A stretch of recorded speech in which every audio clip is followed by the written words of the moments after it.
And welcome to another edition of the Hank Unplugged podcast, a podcast absolutely irrevocably committed to bringing the most interesting, inspirational, and informative people in the world directly to your earbuds. Now, today is going to be, I shouldn't have said that.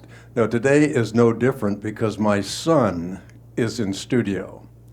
And he is the producer of the Hank Unplugged podcast.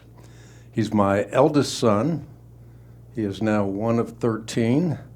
And I am very, very proud, not only of the work that he does at the Christian Research Institute, but as his development continues, it is a consistent source of bewilderment to me, how he could know what he knows. And I have discovered that the reason that he has grown and matured in the faith once for all delivered to the saints is that he loves reading. He's very much like my wife. They read all the time. So he absolutely loves to read. He reads online. He reads books. He marks them up very much like my wife and I do. So he has developed in a tremendous way in understanding the historic faith, the faith once for all delivered to the saints. In addition to that, he is a father of two wonderful children and happily married. And as you can see, I could go on and on about my son, but I won't do that. I will simply welcome Dave to the Hank Unplugged podcast. Thanks for making me do this. I did not make you do this. No, you're usually behind the scenes. Yep. And you like to be behind the scenes. And I've been wanting you to be in front of a microphone because I think you have a lot to say. And that was particularly manifested when you went to a debate that was put on by the Free Press. And what they said about this debate is very interesting.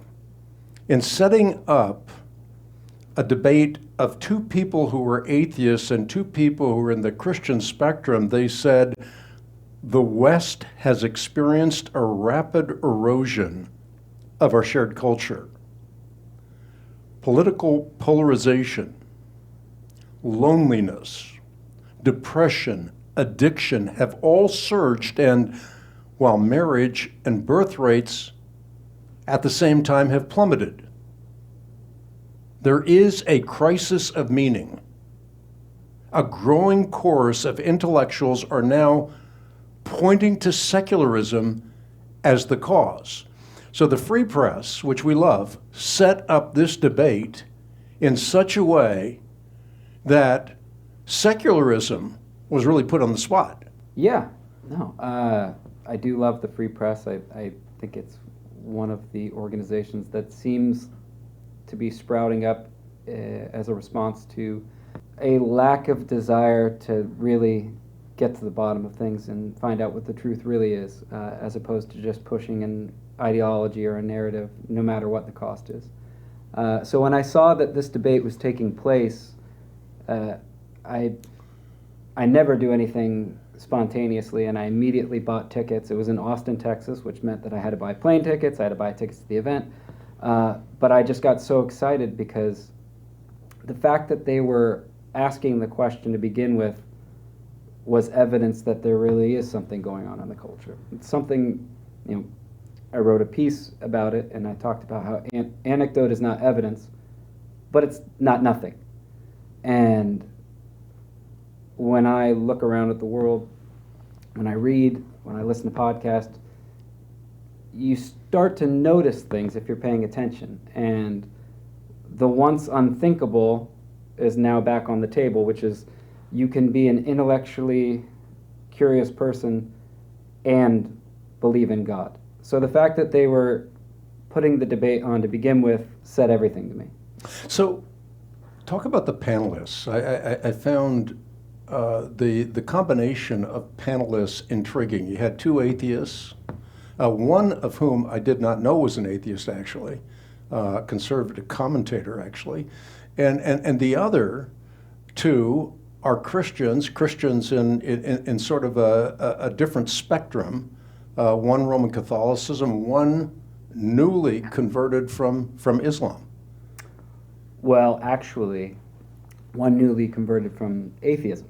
So that was another reason that the debate caught my attention. One, I've been a huge fan of Ross Douthat for a long time. I always think of him as living in the lion's den, being one of the primary conservative columnists for the New York Times. So I wanted to see him on stage and give a defense of the Christian faith.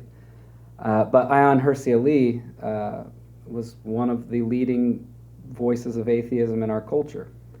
And sometime last year, she wrote an essay, Why I'm Becoming a Christian, or Why I Became a Christian. And so I thought that her presence on the debate stage would be extremely interesting because, like you said, you weren't wrong. She converted from Islam to atheism and now Christianity.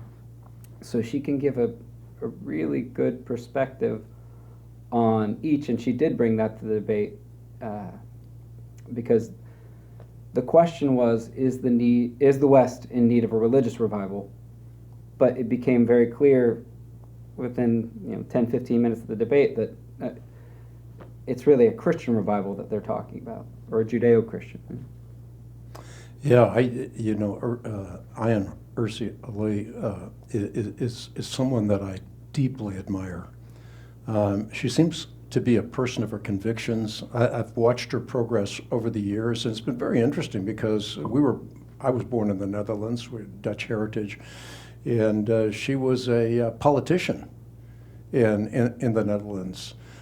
She was firmly committed to a secularist worldview, and then she became a Christian. And during this debate, you actually point out in an article that you wrote, Does the West Need a Religious Revival? Commenting on the theme of the debate. But you wrote that she not only gave intellectually satisfying answers, but she did so with emotion, which I think surprises a lot of people. Yeah, and it answered the question of a lot of her critics who claimed that her conversion to Christianity was one of utility more than emotion. Because one of the underlying reasons that she gave is essentially the proof is in the pudding. When you look at cultures that have sprung out of the Judeo-Christian ethic, they're generally places that you would want to live as opposed to the alternative, which she fled. If I'm not mistaken, she fled Somalia and Islamic persecution to the Netherlands, and I think now she lives in the U.S. But she gave a really high degree of credibility to the idea that you can be a serious intellectual and a Christian at the same time. Yeah, so a couple of things that I want to talk about in this Hank Unplugged podcast come from the article that you wrote on going to this particular debate. One of the points you make is for the first time in U.S. history, church membership among Americans has fallen to below 50%. So we are at a new threshold. But you also point out in the full panoply of the article that you see a revival on the horizon. And you don't see it just in sort of a general way, but you see it in a specific way, particularly when you look at a church that we both attend, bursting at the seams. And you mention one particular person who I've also grown to love and know, who was a Muslim and then became a yogi. A yogi, and then and then he became an Eastern Orthodox Christian. And so you point out that you see people like him, from all walks of life, looking for the mysterium tremendum et fascinans, the mystery that causes us to tremble and yet attracts us. And they're opening the doors of churches again, interested in the faith once for all delivered to the saints. So on the one hand, we could talk about Western Christianity, but many people are also attracted to Eastern Christianity, which is interesting. Yeah, there's so many directions I could go in regarding that. I like to think of the analogy of a wave. You don't see a wave when it's developing below the water. You just see the effect afterwards. So sometimes that's why I said earlier, if you're paying attention, you start to see things changing in the culture. But it's not something that you could present somebody evidentially, necessarily speaking. So you wouldn't give a satisfying answer with numbers. And so I could be wrong, but I don't think that I am. I think that, and I ended the piece that I wrote with, I think the question's somewhat irrelevant because I think that the West is in the midst of a religious revival, and that's why the debate took place in the first place. I think that one benefit of our cultural derailment is that when things get so ridiculous, when anything is on the table, when everything is acceptable, I know that happened to me personally. I grew up in a Christian home, and I never left the faith, nominally speaking, but I definitely was living a more worldly life. And I remember riding the subway in New York thinking the logical extension of this unrooted lifestyle is, it's just ridiculous. There is no limit to it, to the ridiculousness, or the extent that it can go. And I think that the culture at large is seeing this, especially younger people, and it's almost the punk rock thing to do is actually have beliefs or asceticism or some sort of guardrail that you're placing upon yourself. And I think that that's the reason that people are flocking to the church that we go to in droves, and I'm hearing that story across the U.S. and the world in general. I had the opportunity to speak with Ross Douthat briefly at the end of the debate, and I asked him about this, about the growing numbers of people attending our church, and he's Catholic. If it's happening there, I think it is. And he said, yeah, it used to be the story for my entire career that people would send their kids to college and they'd come back atheists. Now I'm hearing for the first time in my life that people are sending their kids to college and they're coming back Catholic. That is the way that they're rebelling, is to come back with some sort of belief structure. Interesting. One of the effects of secularization pointed out in both the debate and your article is the effect that secularization has on not only marriage, which is a chief building block of all civil society, but also on the family in general.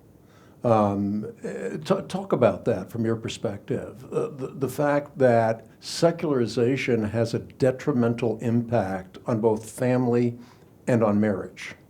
It doesn't encourage either. Family and marriage are all about sacrifice. It's all about selflessness. It's looking outside yourself.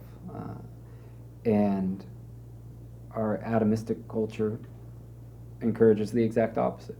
That it's all about you. It's all about your personal happiness. It's all about your fulfillment, your self-creation.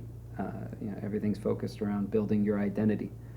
And that's the other thing that I'm noticing amongst people who are embracing a more traditional religious lifestyle, whether it's Catholic, Orthodox, evangelical. They're getting married young, and they're having a lot of kids. And like I said, that's becoming the countercultural punk rock thing to do. So I think that there's hope. Yeah, I want you to talk a little more about the panelists. We talked about Ayaan Hirsi Ali as well as Ross, but you haven't mentioned anything about Adam Carolla or Michael Shermer.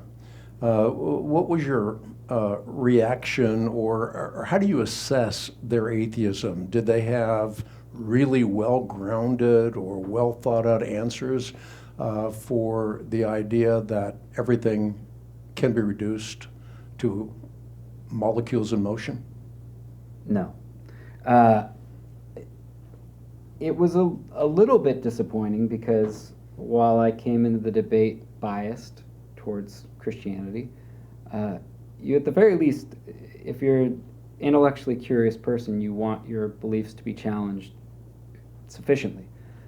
And I found it to be extremely telling that the first person out the gate was Ross Douthat. And the best way that I could describe it is it felt like he practiced his opening remarks in the mirror at the hotel and had them written out, and I don't say that to denigrate him, I say he was taking it seriously, that he believes in something and he wanted to give the best possible explanation for why he believes what he believes. You fast forward to the last person who came on stage, Adam Carolla, and he's a comedian, so he does this for a living. But he came right out and said, I think because he felt the heat of, wow, these people really came prepared. I'm an atheist, I live in the moment, and I really didn't prepare any remarks, and so he was just going off the cuff. And that won the audience over, which I think explains the world we live in pretty well. It won the audience over. How so? Because he's charming, he's funny. So the depth of your answers isn't irrelevant, but it can be washed over with humor or entertainment. I think that most people in our age aren't forced to grapple with why they believe what they believe. We live in a you do you world where it's not really cool to challenge somebody's beliefs or to hold their feet to the fire and say, well, why do you believe that? Give me a good reason. You say, oh, that's cool. Well, I don't believe that, but unless you're a Christian, in which case you have to give every answer for it. That's the one belief where people will press you on it. Everything else, it's okay. But I thought that it was really interesting that he didn't have to show his work when it came to his arguments, and it seemed like the audience was okay with that. And it seemed like they were willing to bring up tired old canards like slavery being a function of the historic Christian worldview. Yeah. No.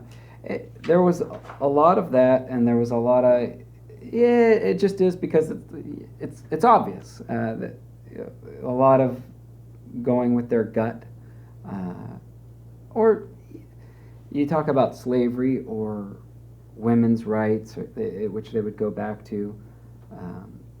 A lot of arguments that, if you're really pressing them to their logical extent, become self-stultifying when you look at the origins of where they came from. So just the conversation about rights in general didn't come from nothing. So you have to, if you're being intellectually honest, you have to go all the way back. Oh, how did we come to this place where we have a conversation about rights to begin with? And that's where Ayaan Hirsi Ali did a really good job of pressing them, saying, you guys are really just non-practicing Christians.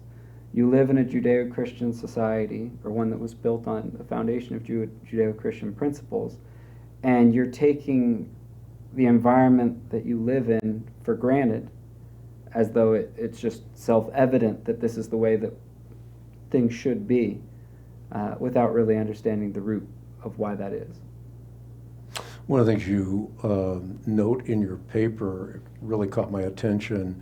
I'll read the actual statement from your paper. You say, famed atheist Richard Dawkins, he recently made headlines for this very reason, claiming to be a cultural Christian in an admission that Christianity is the optimal operating system of the West. And when it recedes, when Christianity recedes, we witness our social fabric unraveling.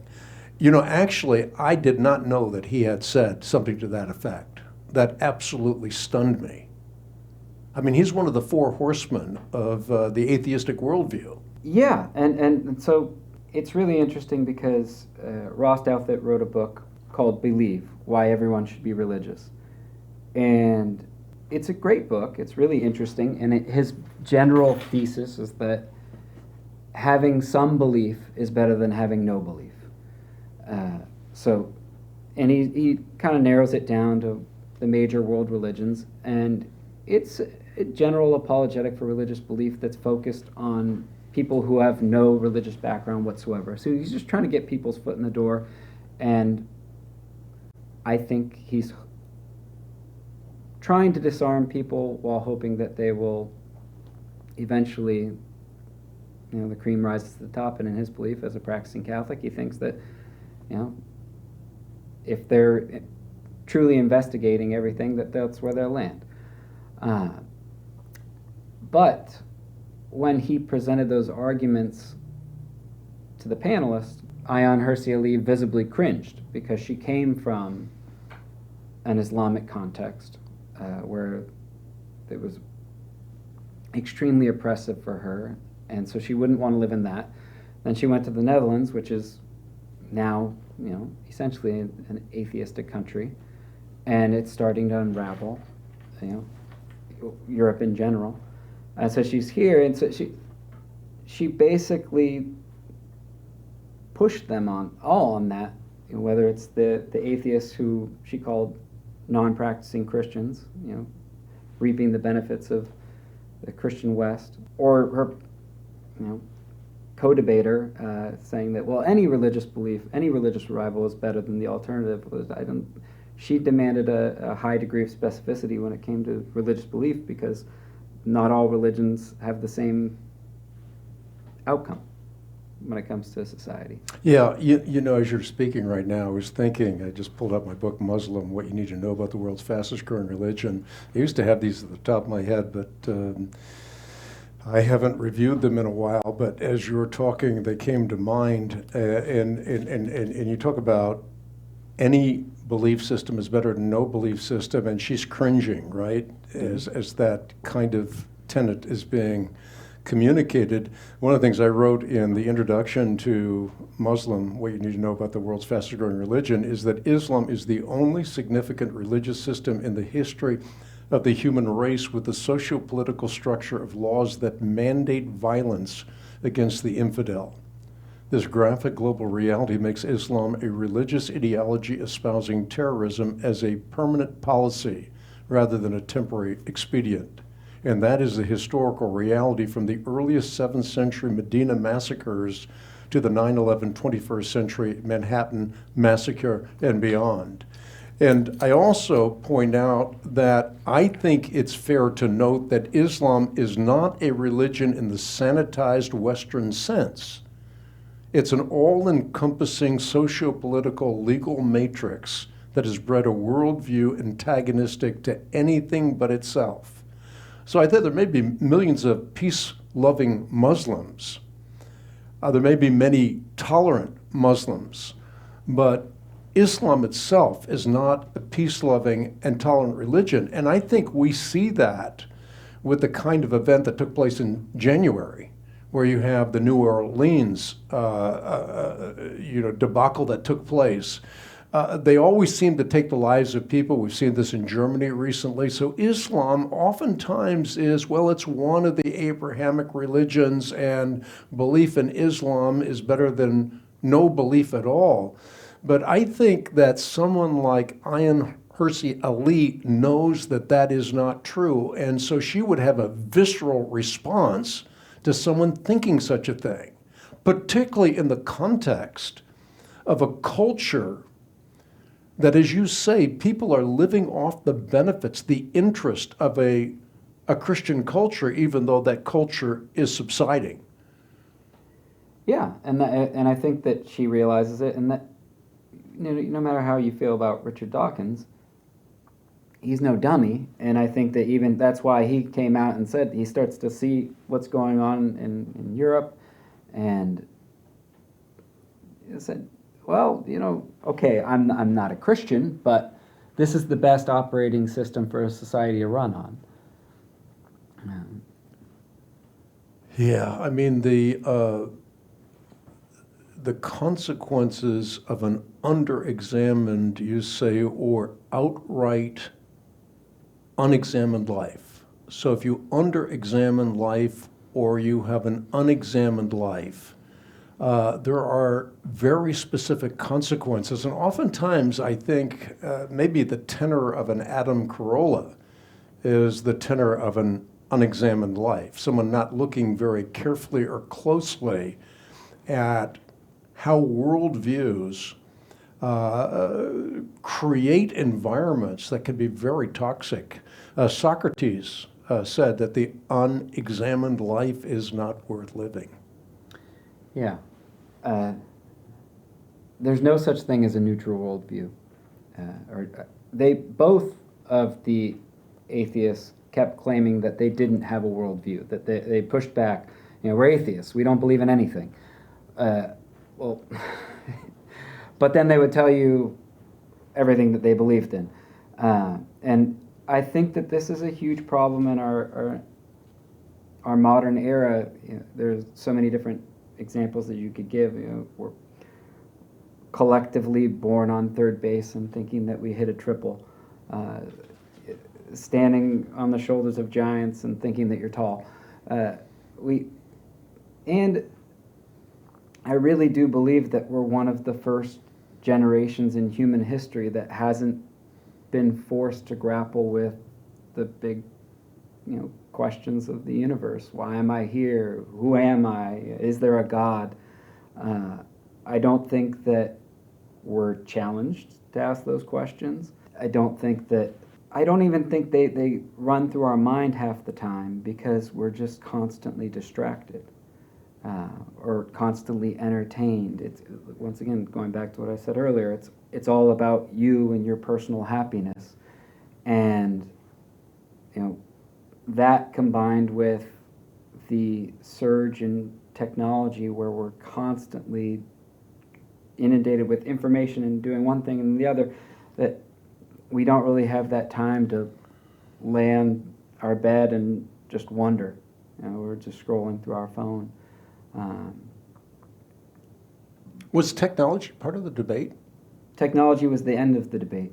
So in the piece that I wrote, kind of summarizing it, I talked about how whether the West needs a religious revival or not, all four panelists and the people putting on the debate agreed that something's going on, that there's a problem, that society isn't in a good place.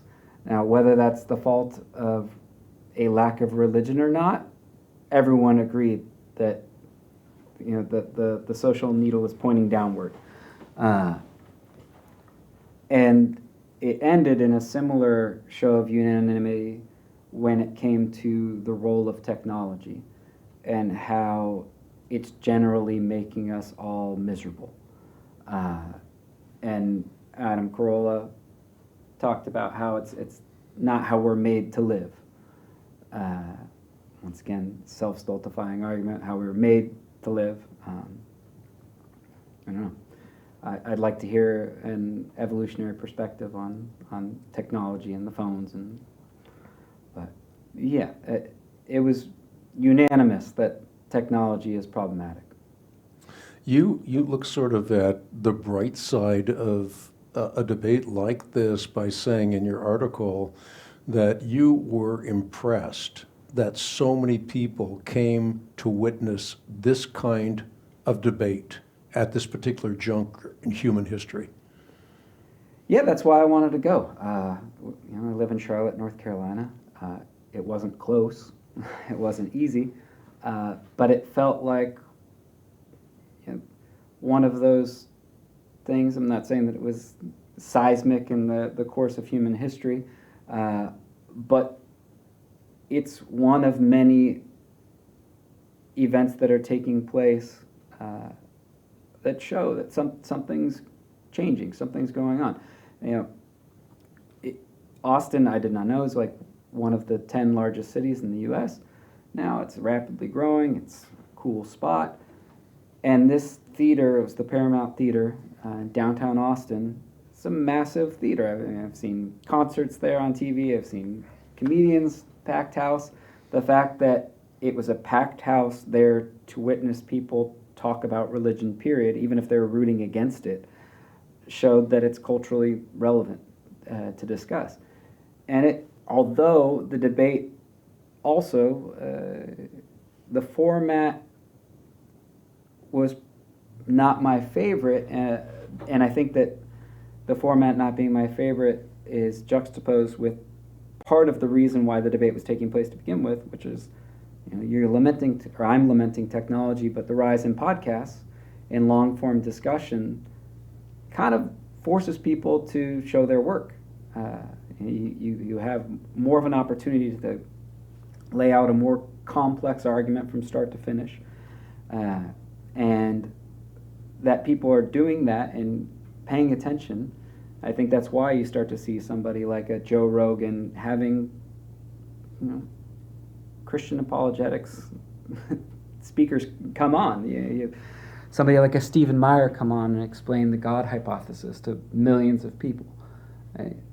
That has an impact, and I think that's part of the undercurrent that I talked about earlier with the wave, that you're not necessarily seeing it play out with numbers right now, but I think that those conversations, when you multiply them over time, is going to lead to a religious revival. One of the things you note in your article is the false dichotomy between religion and reason. Was that part of the debate as well? It's always part of the debate, because any serious Christian intellectual is going to scoff at the idea that religion and reason are antithetical. I just brought up Stephen Meyer. Everybody in the intelligent design sphere is starting to, smile somewhat gleefully as more and more discoveries are made pointing to the fine-tuning of the universe being so. Rather than science being contrary to faith, it's pointing out, no, this is right in concert with it. So I think that it gave a lot of the panelists an opportunity to point that out. We hear so often, particularly from political pundits, that we are entering a new golden age. And I've often said that the ballot box is necessary, but it's not sufficient, that there are other drivers that affect a civilization in a dramatic fashion. You think about the environmental industry, you think about the entertainment industry, particularly about the educational industry. They all really dramatically impact civilization. So oftentimes people are looking for the solution in the wrong places. Yes, the ballot box is necessary. How a country is governed is important, but there are social drivers that ought to be considered as well. And I think that those social drivers can be looked at from even a local standpoint, people getting involved on their school boards, finding out what their kids are being taught, and so forth. What's your perspective on that? I think localism is almost always the answer, but it's not unilateral. I mean, I have been lamenting technology throughout this podcast, but at the same time, this is a podcast that's going out to however many thousands of people are listening, and you sit and you hope that has an impact.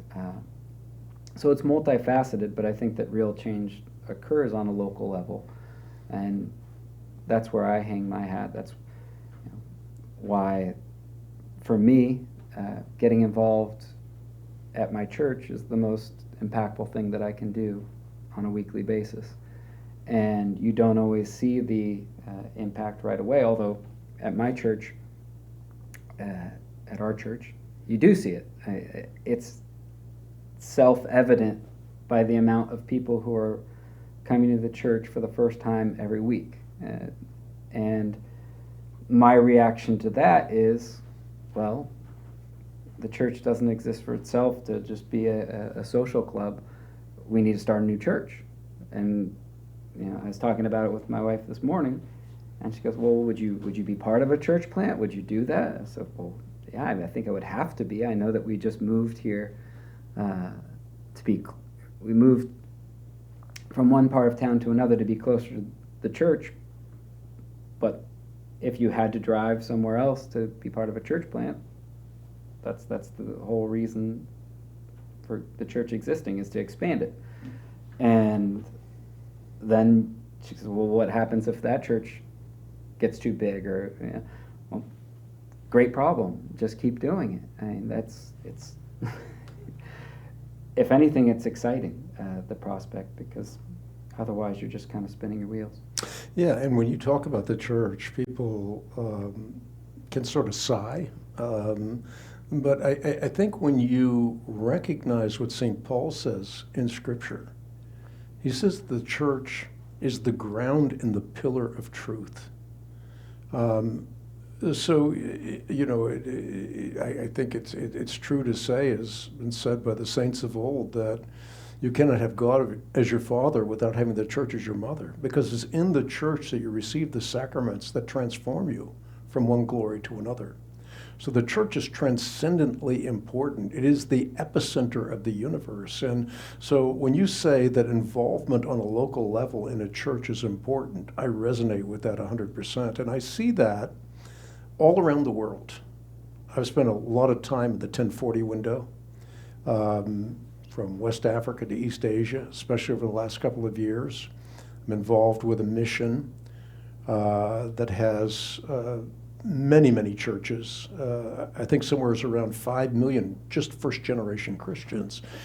And you see the significance not just of leading someone to faith in Jesus Christ, but making sure that they're a part of a healthy, well-balanced church. And I think that's part of the mission of the Christian Research Institute, to equip God's people for works of service so that the body of Christ might be built up and strengthened. So talk about your passion for seeing not only transformation on a local level, but really seeing or having an opportunity to the Mr. Christian Research Institute to see that kind of transformation taking place on a global level. Yeah, this isn't an abstract exercise for me.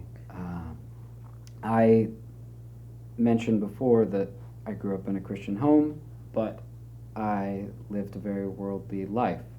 And so this isn't, and that's something that on one hand I could be disappointed by, but on the other hand it gives me an understanding of where people might be, and also the cultural malaise that people were talking about at the beginning of the debate. I've experienced that. I've experienced the emptiness, the uncertainty, the constantly, turning rocks over, trying to figure out what to do with my life, what made sense, what's right, what's wrong. And as soon as I got involved at church and really started taking, not coincidentally, a huge driver of that was getting married and having kids. That's a tale as old as time. People have kids and get back in the church because they start caring about something other than themselves and thinking, oh, I want what's best for these people, and lo and behold, they find out that it's the church. But for me personally, I've never felt more content. And church used to be, when I was nominally Christian, it's something that I almost felt like I went to, stamp the time card on Sundays, and I was here, I showed up. It's like I was keeping some sort of register. Whereas now, I go to church multiple times a week, multiple services, whether it's a Wednesday night, a Friday night, and Saturday. This past week, I think I was at church 3 or 4 days of the week with my kids, and they love it. And everybody, we view it as home, as a home base. I think about it like a game of tag, where the world is full of demonic forces, whether the modern world always wants to believe it or not. It's true. And so we're constantly being attacked, and that's the one place where it feels like home base, where you can't attack me. And once you start to experience that peace, it's where you want to be all the time. And I think that with more and more people experiencing that, the church is bound to grow. naturally, organically. I want you to talk a little bit more. It's very interesting to me because a lot of, having so many kids, oftentimes you don't really know what's going on in the background. I know that you've seen the world from the back pew of a church. In other words, you've been all over the world with me when I've been speaking in many, many different venues around the world. And so you're kind of the son of the Bible answer man. And tell people from your perspective what that's like. Just your evolution, because you, at one time, I know that you had a very secular and liberal worldview. That's dramatically changed, but I think that evolution would be interesting for people to hear. Certainly interesting for me to hear. Yeah. Well, I think that it's probably not that different from your own upbringing in a sense. You grew up the son of a pastor, Dutch Reform. You didn't always agree with it. I didn't always agree with you.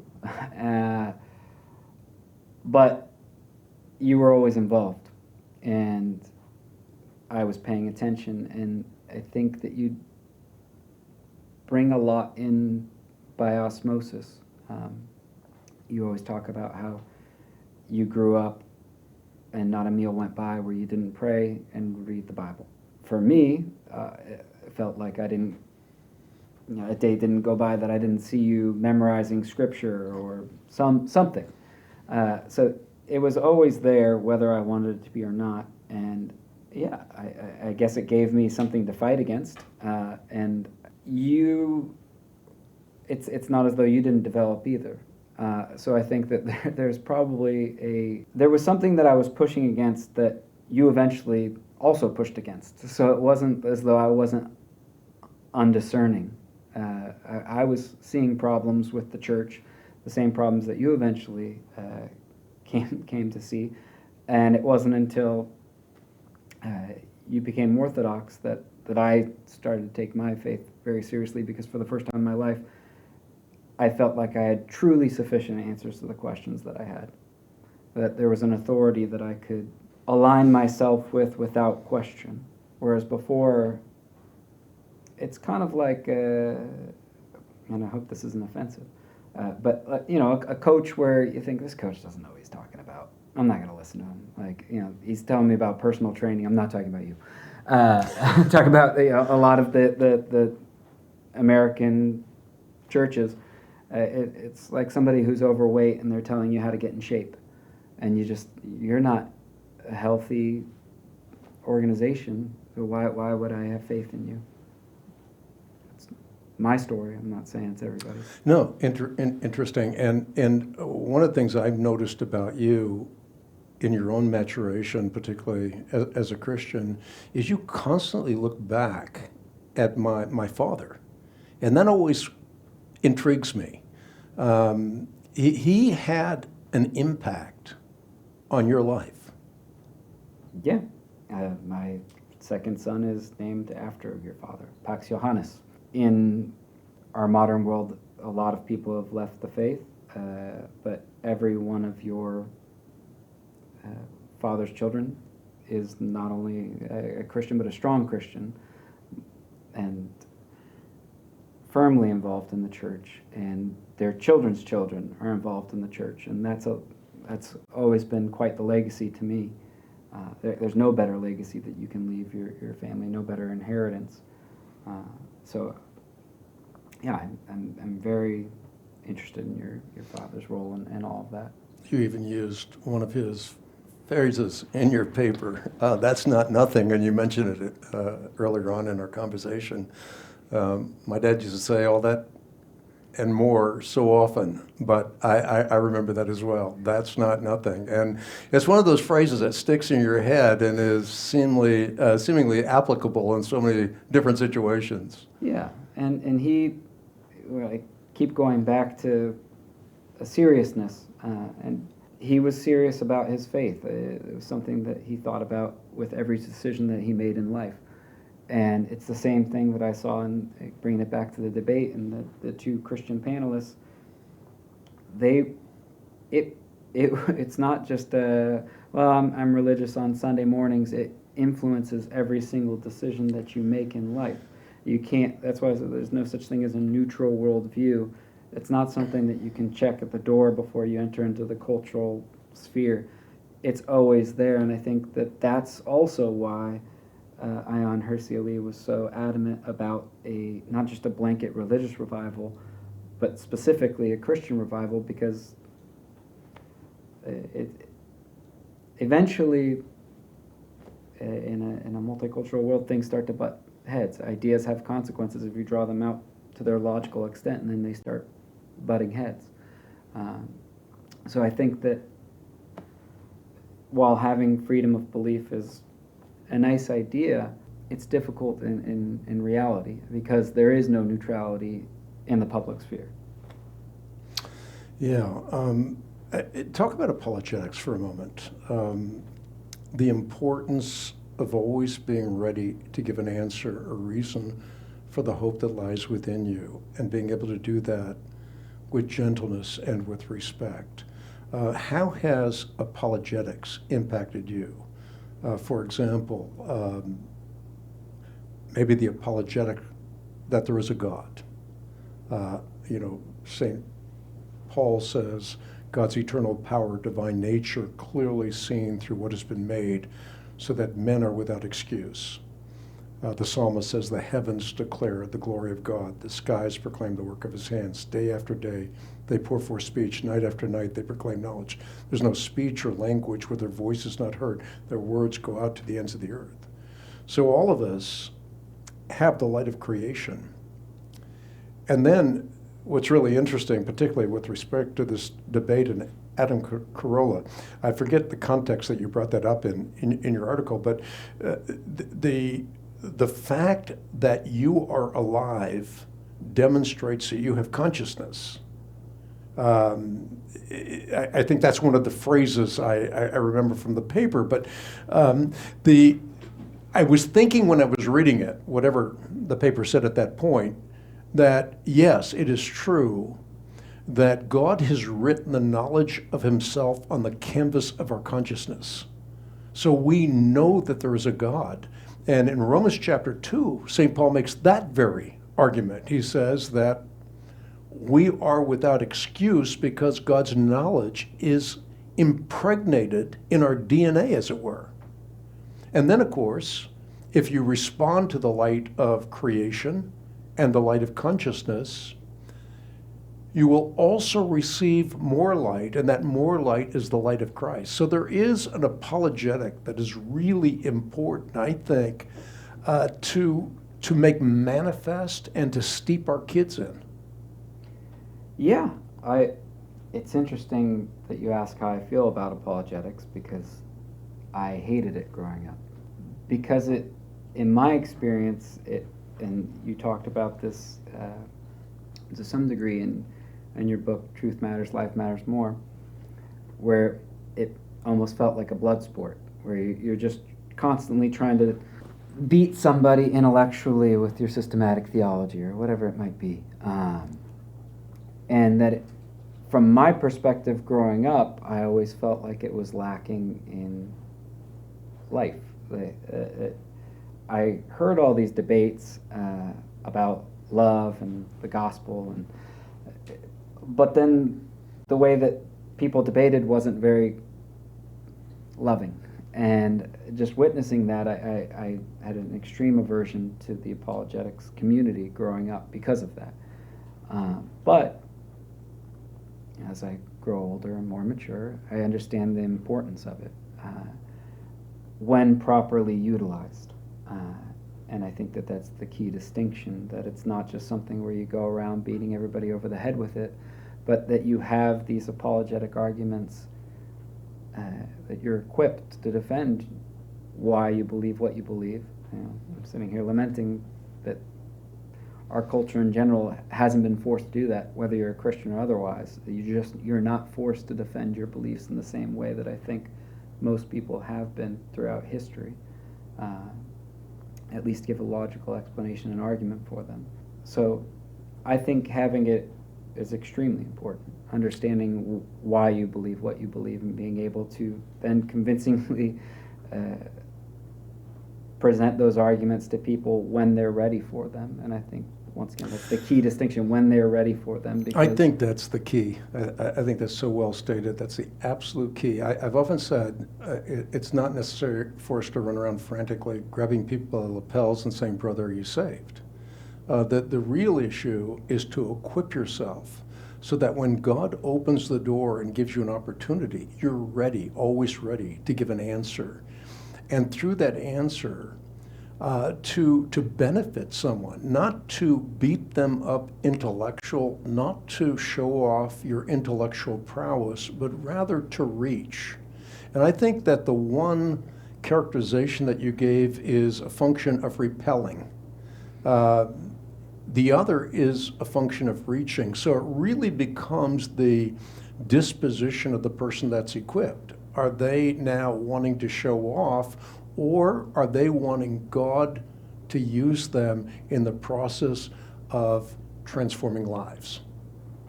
Yeah, that's my prayer every single day.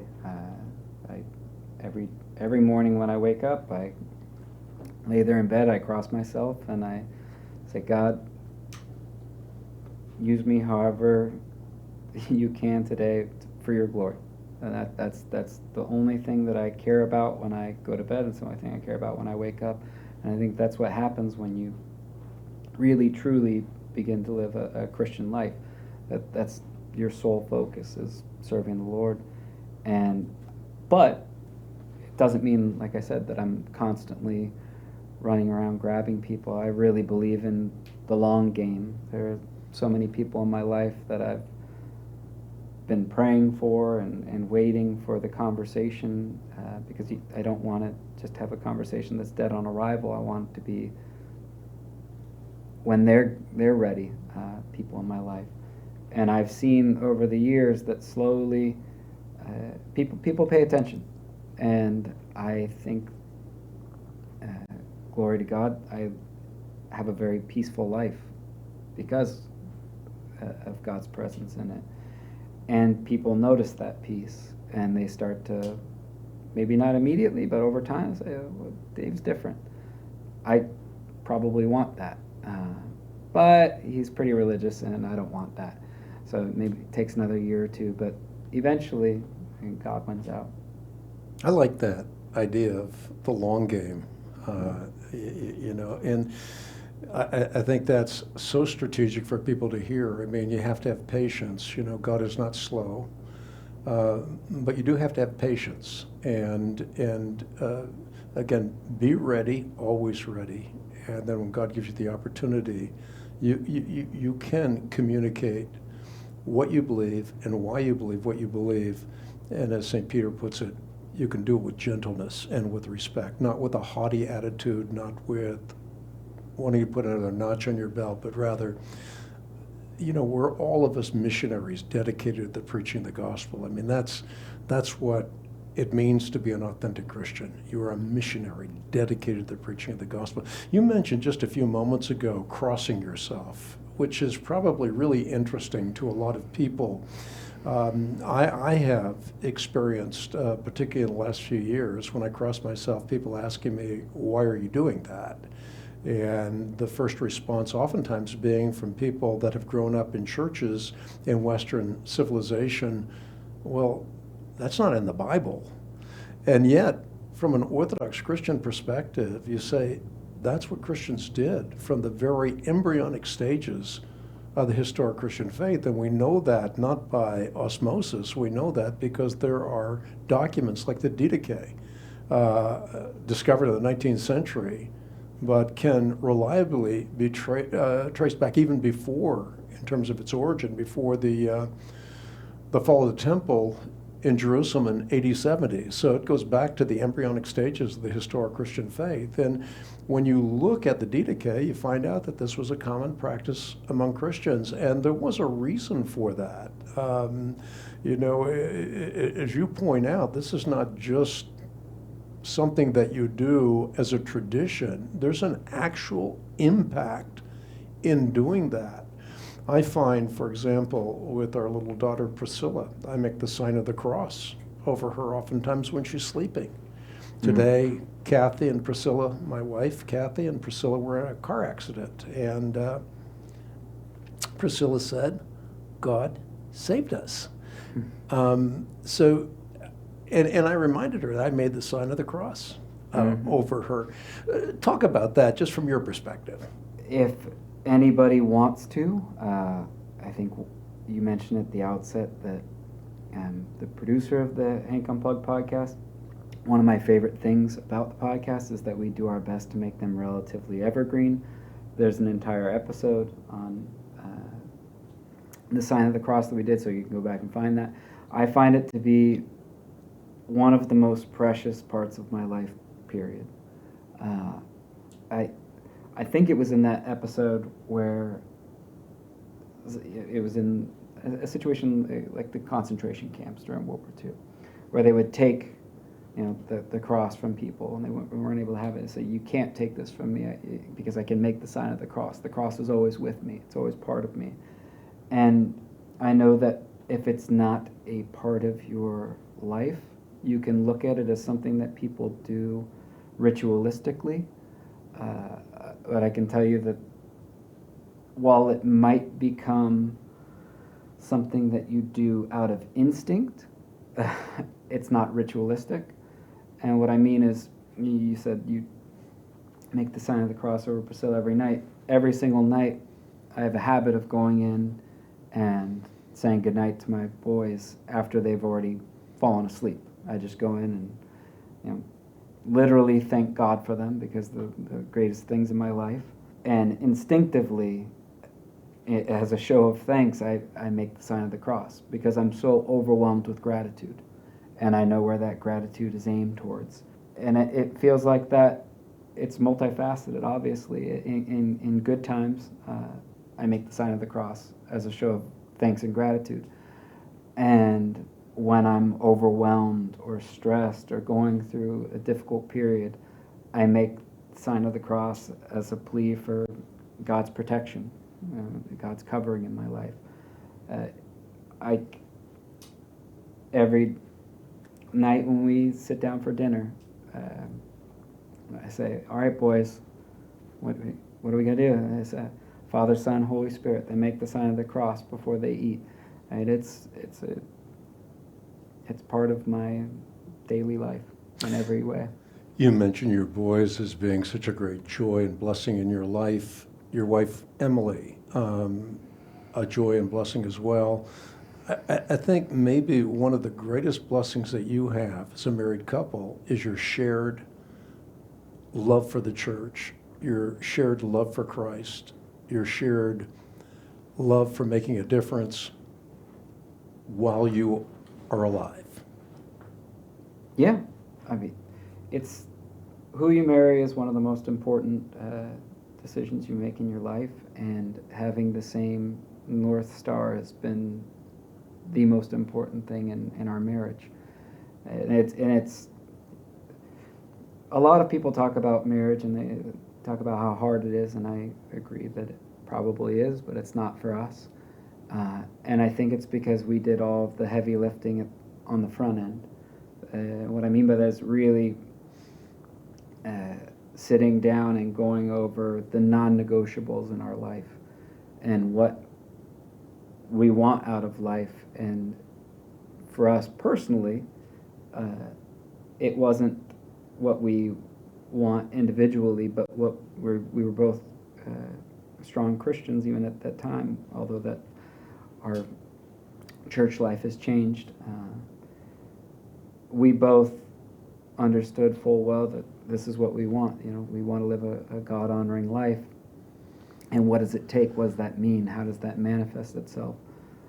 We both wanted children, so that was part of it as well. But yeah, no matter what, it makes things easy because the arguments aren't our own. We're just trying to live according to the way that we're called to. You mentioned the word life quite a few times just in the last few moments. One of the things that I try to point out about church is that it is a life.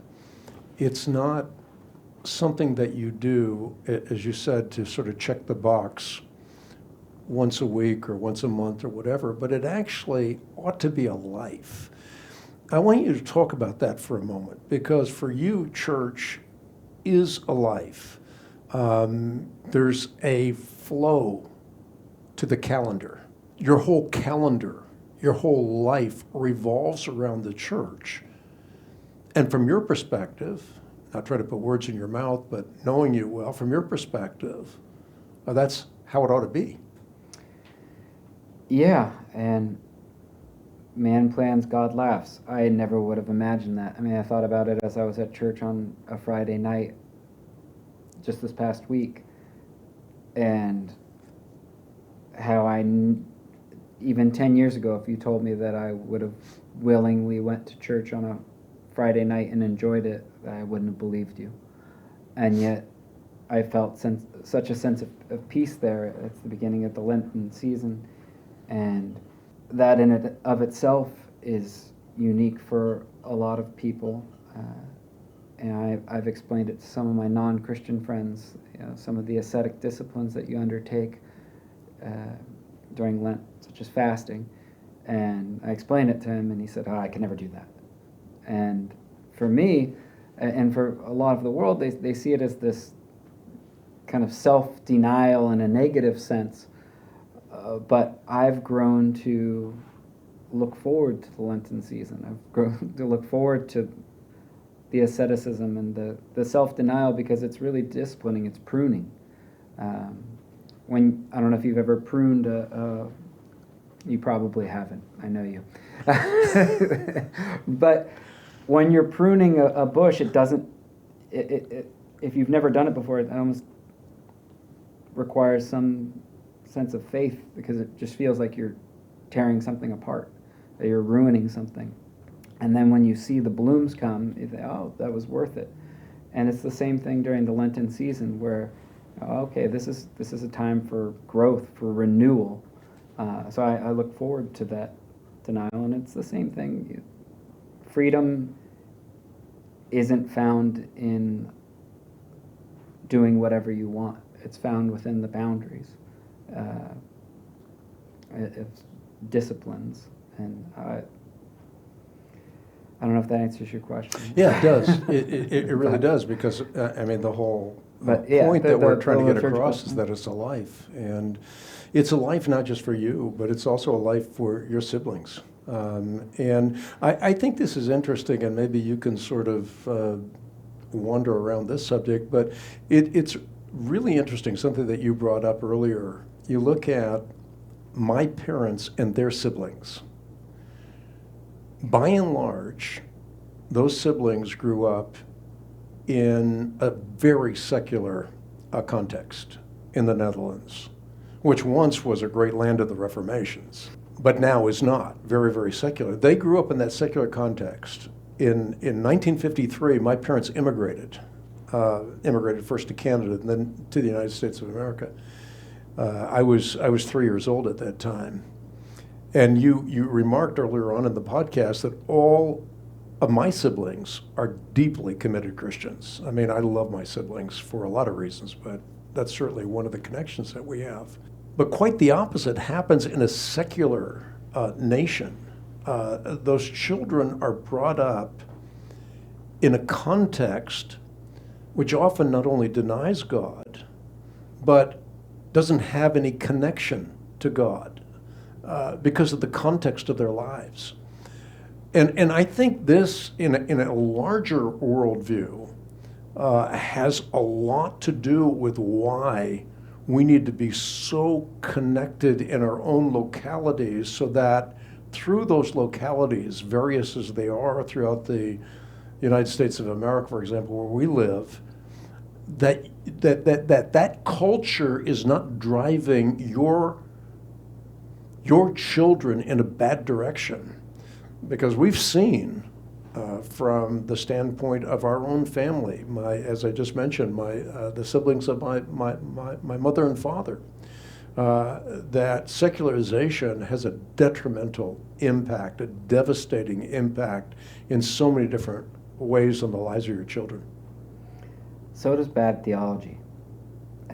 And I've had the opportunity to, it was years ago, and probably 2 decades ago now, but spend some time with some of your cousins.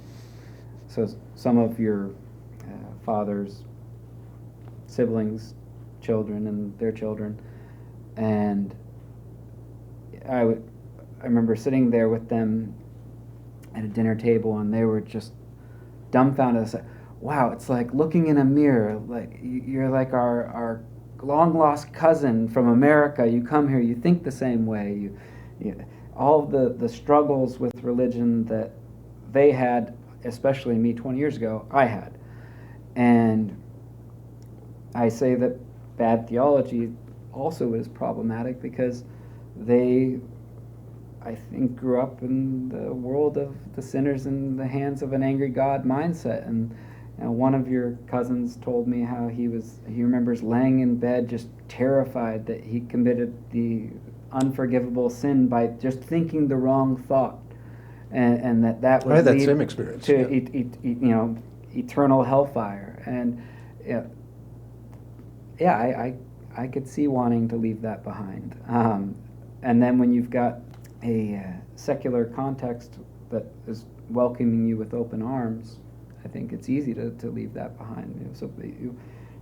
Secularism is problematic, but so is bad theology, which once again, bringing it back to Ayaan Hirsi Ali, saying that no, it's not just religious revival that's needed, it's Christian revival. But then even within Christianity, I think that there is, your beliefs matter there as well, and it's not monolithic in belief.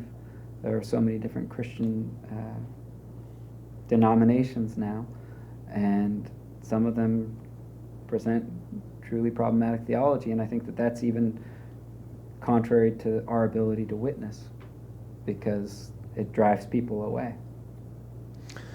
On maybe another note, just kind of people getting to know you through this podcast, I find that people are always interested in finding out more about my family and my children and so forth. And in many ways, we kind of keep that private, but we're not at all committed to keeping it private. It's just kind of the way it works out oftentimes.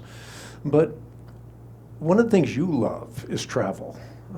And I think it's probably interesting for people to know why you love travel, and also for people to understand the benefits of having traveled all over the world.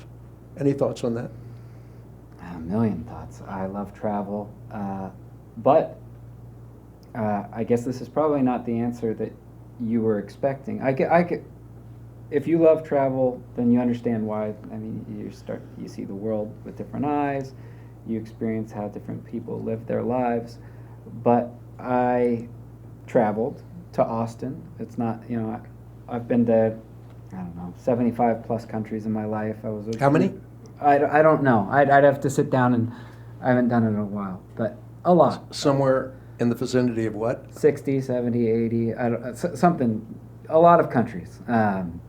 I was a real vagabond, and I lived in different countries and worked in them. That was what I did for most of my 20s. But while traveling to Austin, I found it to be very interesting that while I still love travel, and I was excited to go, I had never really spent any time in Austin, and it's a great city for food and music, and I loved that. And I definitely ate and went and saw some shows while I was there for 36, 48 hours, however long it was. But I also found myself thinking, I could give this up. I don't need this anymore.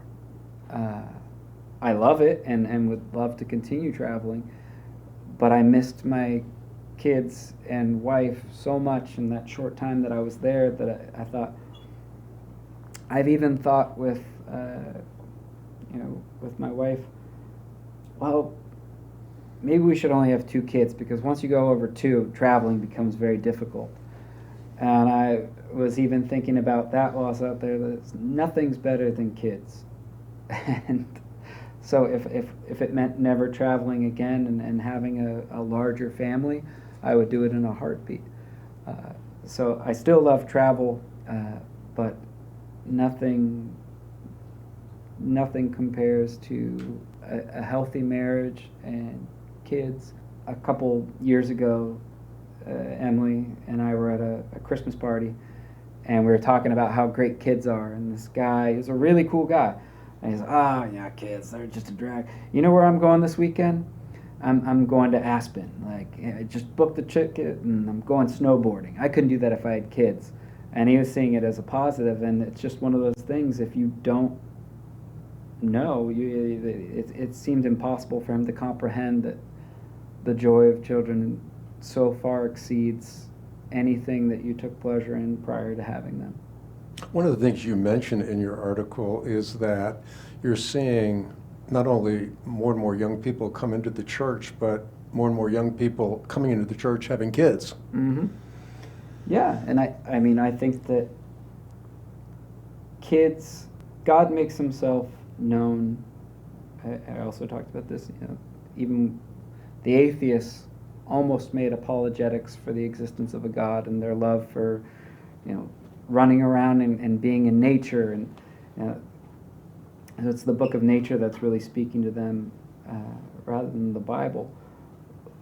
But I feel that way, that being a father helps me understand the Trinity to a greater extent, and even just God's love for us, because everything is a microcosm, and the way that I love my children, I start to understand how God could love me, perfections and imperfections, because no matter what, it doesn't mean that I will always be happy with my sons, no matter what they do.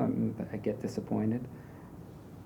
But I don't know that there's anything that they could do that would make me not love them. That is the absolute truth.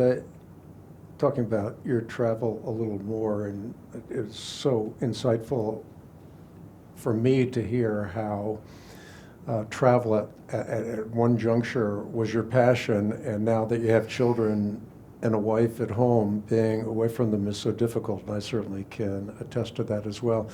I was going to ask you about your favorite country, which I still want to ask you about, but before I do that, we went to Athens, Greece not long ago. I think it was in November. I spoke at a conference on AI and transhumanism. And one of the guest speakers that I had the privilege of inviting was Jay Richards. I want you to talk about that a little bit, being in Athens, Greece, being at that conference and spending time with Jay. The reason I asked that question for our audience is we've had Jay Richards on our podcast over the years. Over 40 years I've had him on the Bible Answer Man broadcast many times, and he's one of my favorite people. It was kind of neat to get to know someone like that, I think, for you on a personal level as well. Yeah, it's interesting. I think Jay is probably he's on the Mount Rushmore of podcast guests that we've had. He would probably make it on merit alone, but I think by virtue of a number of appearances, he's on there. But it speaks to the importance of getting to know people in general. I think that we'd only ever interacted via email, short spurts. I sit in this chair for every single podcast. I've sat in this chair for almost every single podcast that we've ever done. Over 100. And everybody, 200. Everybody sees your face, but so I feel like I know everybody intimately, but they've never met me other than, a couple email exchanges. So that was nice to get to know him a little bit more. But I also you talk about the conference in general, I found it fascinating that, once again, bringing it back to the debate and the end of the debate and everyone's unanimous sentiment that technology is here and it's potentially problematic.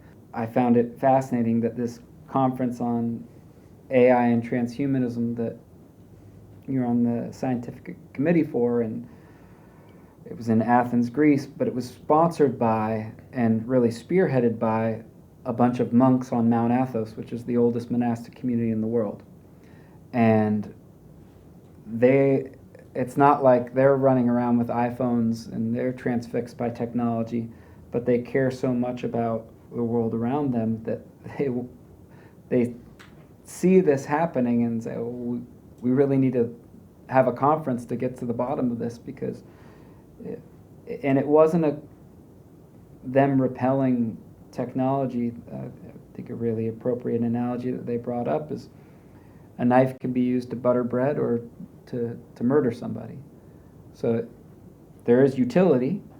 It's just whether you properly harness it or not. And so technology can be used to accomplish incredible things. It's just about how you harness the technology. So I found that to be fascinating, that these monastics were really so far ahead of the curve, especially in their presentation on it. Yeah, so interesting that you bring up Mount Athos. You and I, along with your brother Paul Stephen and my brother and a few other people, we went to Mount Athos. And very interesting. I'd never been in a monastic kind of an environment like that before. We haven't talked about it a lot. We've talked about it some, but talk about your experience in going to a monastery. I mean, we saw the very things that they did the 60-minute special on, for example, which was kind of interesting, about that artifacts that can be traced back to the early centuries of the historic Christian faith. Yeah, monasticism is interesting, and a book that we had read and promoted, I think it'll actually be the next podcast to release after this one, there was part of it where she talked about the modern Christian being potentially scandalized by the presence of monastic communities. And that to me seemed strange, because I never thought that they could be scandalous. But I think your view on monasticism and monastic communities really could be shaped entirely by whether or not you believe in the power of prayer. And if you do, then I think that there's no way you could be against a monastic community, because their sole focus 24 hours a day, 7 days a week is praying, and not for themselves, but for the world, the world around them that they've kind of extracted themselves from. So they've extracted themselves from the world, but they're still having an impact on the world. Yeah, well, once again, if you believe in the power of prayer, whether you're giving lip service to it or not, I think that's one of the things that I notice all the time. Is there anything you can do? Just pray. Almost a diminutive, just pray, But properly understood, prayer is the most powerful thing that you can do. So a community of people who are praying, once again, almost literally 24/7. I talked about the fact that I go to church a couple times a week now, and that pales in comparison. You talk about the experience on Mount Athos, vigils throughout the night, and then you wake up, and after being in church for 3, 4, 5 hours, you eat a piece of bread and some water, and then go into church for another couple hours, and then go do some work, and then you got church again tonight, and you think, wow, that's a lot of church. And you struggled to do it for 3 or 4 days that we were there, and I'm always thinking about how these people do that every week, week after week, month after month, their entire lives. And when I went to Mount Athos, I had no idea what it was, and I barely knew orthodoxy, so I didn't understand what was going on most of the time. But one thing that I have noticed is that the longer that I'm involved in the church, the less tedious it becomes and the more joyful it becomes, which comes with understanding and knowing. And going back to the home base comment, I just love being at church. And the other night we were there, and we were supposed to take part in an interview afterwards, talking about the impact of our church for a new website that we're making. And we had to leave because my boys were making a lot of noise and they were trying to record. And so I left without notice, and our priest texted me and said, "Are you still here? Did you have to leave?" And I told him we had to leave. And he thanked us for wanting to help out whether we could or not. And I just said, "We love our home, dash the church," because that's how it really feels. I mean, it's, yes, we have our home, where we sleep and eat, but it's almost become the church. When you talk about it being a home, it's kind of interesting to me. I mean, just the microcosm of our own family. Any given Sunday on church, we have so many kids crawling on the floor, and I have my own kids, my older kids, and then they have their kids, and it's like it's an organism, and actually that's how the church is meant to function. It's not meant to be a sterile environment. It's a living, breathing organism. It is the body of Christ. Mm-hmm. Nothing makes me happier, and for anyone that's unfamiliar with the Orthodox Church, there's not child care. There is catechism, so there's like a Sunday school, but that happens after church. And so during the liturgy or any other service, there is no separation between children and adults. Everyone's in the same auditorium, and it can get noisy and chaotic. But I think it's really important, and I've noticed that it's not a theoretical exercise for me. I see it in my two boys, and they notice that something's going on, and they have a reverence for what they perceive to be God, whether they understand it or not. I noticed the other day, we had a pre-sanctified liturgy, so it was slightly different than the normal liturgy, and I had no idea what was going on, because I'm still drinking from the fire hose. I'm still learning constantly. And yet my son Grace, who's 5, knew that they were proceeding with the Eucharist, and he followed it, and he prostrates himself with his forehead to the ground out of a show of respect and reverence that really feels inexplicable. It's inexplicable for a father me. to see for a 5-year-old to do it. And it's not only your 5-year-old, but Pax does it as well. Our daughter Priscilla does it at 3 years old. She's face in the carpet, and it's organic, as you say. I mean, it's something they do, and it's not. I mean, they can be giggling and laughing or doing whatever, but when the Eucharist is presented to the body of Christ, the grand entrance, they just immediately are in a state of reverence. It's quite extraordinary to see. Yeah. I mean, it's breathtaking, and for me as a father, it's one of my prouder moments to watch my kids, and then just hope that, like you were talking about your experience with your father at meal times, reading the Bible, praying. For me, watching you memorize, this is kind of my opportunity to hope that this is the osmosis that seeps into them, that they know, I hope that they never leave the church, but I know that these experiences in the church will never leave them, and so it's so interesting too, because you talk about the legacy of my parents. We never had a meal without praying, without reading the Bible. That was just part of it. Growing up, we didn't like it a whole lot. But in retrospect, as you've just pointed out, it had a really big impact on my life. I mean, my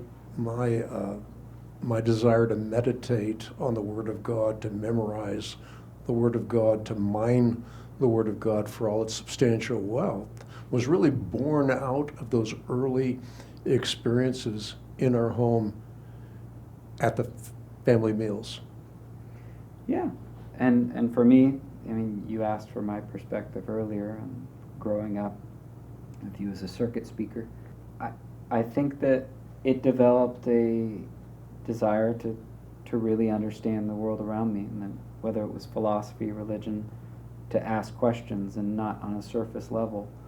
So that's never left me, and it's something that I'm extremely appreciative of, and that's why I love this podcast so much, is I hope that, like I said, whether it's, you know, the biggest podcast in the world like Joe Rogan, or, you know, small upstarts like us, people get a lot out of these long-form discussions, and I kind of view the podcast as almost cliff notes. Whether you're, you know, I have a lot of friends who aren't able to read books the way that we're able to, whether it's from a lack of perceived intelligence on their part or a time issue, but almost everybody has time to listen to podcasts, and that they can start to take the arguments that are presented within them, and that becomes the way that they're equipped to give an apologetic for their faith, or change their faith, or bring them to faith. That's also my hope on some level. There are a handful of people that I'm always thinking of, like, oh, maybe this is the podcast that I can send them, and that's going to be the eureka moment where they come to faith, or at least consider it. I am kind of interested in your perspective as having traveled to so many countries, probably more than that I've traveled to, and I've traveled pretty extensively as well. But having traveled around the world, I know you love South America. Sort of wanted to ask you, not a trivia question, but what your favorite country in the world might be. I know oftentimes you talk about Georgia. I don't know if you would say that it's your favorite country, but it's not just a glib question. I mean, there's a reason you love countries. Yeah, I thought it's interesting. I guess you do know me. The Republic of Georgia is probably my favorite country, and it's one that I really look forward to revisiting someday. I went there for 6 weeks to try and start a travel vlog, but I met my wife a couple weeks before I was scheduled to leave for that, and similar to my trip to Austin, the whole time that I was in Georgia, I was thinking, I really like that girl, and I can't keep traveling if I want to have a wife and kids. Not the way that I'm intending to. So my travel vlog ended after one country. But the Republic of Georgia is a country that I don't think a lot of people even know exists. And I didn't know a lot about the country prior to going, because my whole idea behind this travel vlog was that I went to a new place without any research and just tried to learn everything that I could about that country. And the thing that stands out to me now, and I think Georgia's the most Christian country on earth, statistically speaking, in terms of the amount of people in the country that profess to be Christians. It's like in the 80%, something like that. I could be wrong. That's what I remember. But I don't think I'm wrong, and whether or not they're nominal or otherwise, and this gets back to what I was talking about with Grace and my son Grace, and him being in the church and hoping that it never leaves him.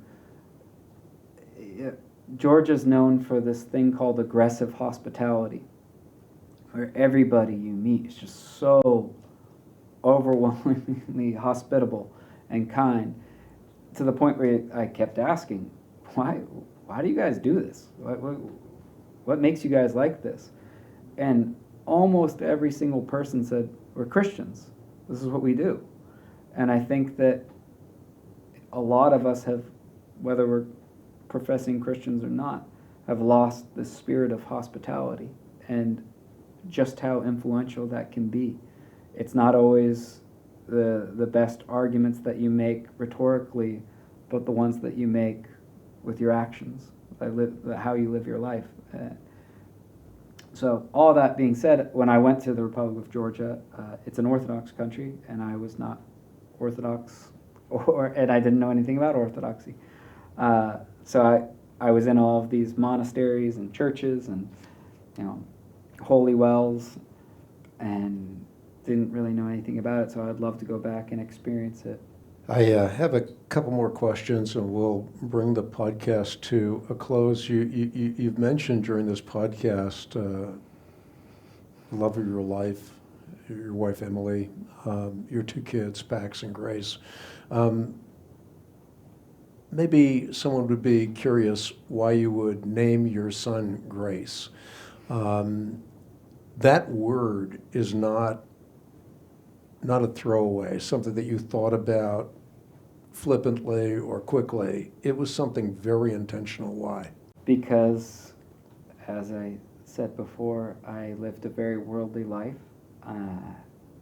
and there were points in it where I did not think that I would ever have a wife or kids. I just didn't think it was in the cards, and if it did, a religious cohesion wasn't something that I thought was really going to be part of it, mostly because I don't even know that we've talked about this much, outside of saying that to be a intellectually respected person, it was always almost assumed that you could not be a Christian. I remember I went to a Catholic high school, and even the professors, it was like they tried their best to distance themselves from the Catholic belief system, especially my science professors. Well, no, we don't believe that. It just wasn't cool. The one thing that I will say is that I see a ton of people coming into the church,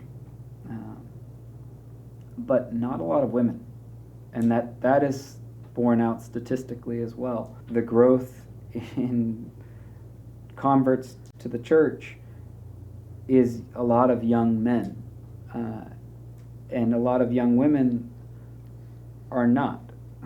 And I think it comes down to what our culture is presenting to them as the way that they should live their lives, and I think it's leaving a trail of tears eventually. All that to say that I didn't think it was in the cards for me, and God blessed me with Emily. We were best friends. And then I remember driving, and I thought, I don't deserve this, I don't deserve her, I don't deserve kids, and if we do have them, I was relying on the perspective of grace being unmerited favor, and that even if it's a boy, I want to name my son Grace because I don't deserve this. That's beautiful. Let me bring it back to the podcast as we close out this edition of the Hank Unplugged podcast. We were talking about, as a result of the podcast, we read so many books. And I remember C.S. Lewis once saying, you have not read a book unless you've read it numerous times. He typically said 3 times. And certainly that's been my practice. I read a book first by scanning it, then I read a book with a highlighter, and then I go back, I read it with a pentel, and then I go back and read it with a highlighter. So I keep whittling down the distilled essence of the book, and really part of it is because I don't want to just read a book gratuitously. I want to read good books. And reading is a value that you have adopted as well. It's some of the one of the primary values I talk about in my book, Truth Matters, Life Matters More, the significance of reading. I want you to talk about the books that we talk about on the Hank Unplugged podcast, because again, we don't pick out these books gratuitously. When we pick out a book, I mean, it's not about merchandising. We really care about that book. And so we don't just, oftentimes the reason we don't do as many podcasts as we do is because the preparation part of it. I really want to know that subject matter, and I really want to be I want to be committed to our mission statement for the podcast, that we're bringing interesting, informative, and inspirational people to people's earbuds. I wanted you to elaborate on that from your own perspective. Yeah, I guess a behind the scenes component of all is, for every one book that I bring you, there's probably 4 or 5 that I've read through that didn't make the cut. And so you always say, I don't know how my son finds these books. It's just incredible. Well, it's a lot of work, and it's a lot of books that you get 3/4 of the way through. You think, oh, this is fantastic, and then there's something in it. Oh, this is problematic. But that also is the byproduct of reading a lot of books, is you start to develop discernment, and you start to see things that when I started with the podcast, however many years ago, it's been a long time now, I didn't always see the problems that would be present in a book, and then you'd read through it and, oh, this is an issue, and I'd be disappointed because I'd put a lot of work into reading it, and then I started to see the straight and the crooked stick. I started to discern what was good and what wasn't good, whether it's ideas or theology. So there's a lot of books that get sifted through, and so yeah, when we do a podcast, it's never the image that I have in my mind is the talk show host who probably got given the book 10 minutes before the show came on, and oh, well, this is an interesting book, tell us about it. I mean, we never do that. Almost every podcast ends when the red light goes off and the listener of the podcast doesn't hear it anymore. You talk to the guests, and almost without fail, they say, that was so much fun. You knew the book better than I did.